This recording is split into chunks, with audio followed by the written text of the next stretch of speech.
Easter is primarily a feast of life beyond the grave, but the vast majority of us are more interested in this present moment than in the life to come.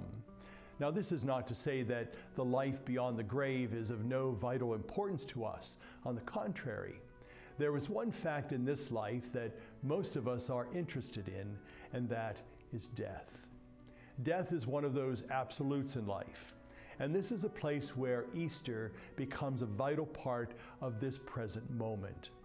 If we look at the experience of those first disciples on that first Easter morning, we can discover that their concerns were very much like our concerns. The burden of their heartbreak at Calvary was their love of the person on that central cross.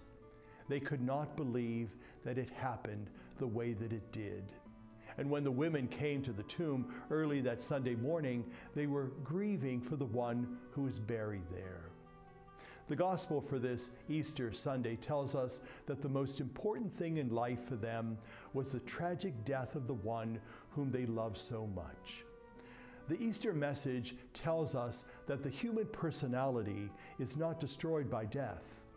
I remember a story about Helen Keller, who was presented with an honorary doctorate from the University of Glasgow.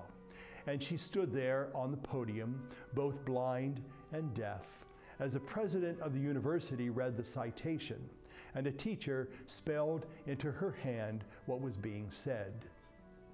Then she herself was led to the podium for a brief speech, the closing words of which were these: "Darkness and silence need not bar the progress of the immortal spirit."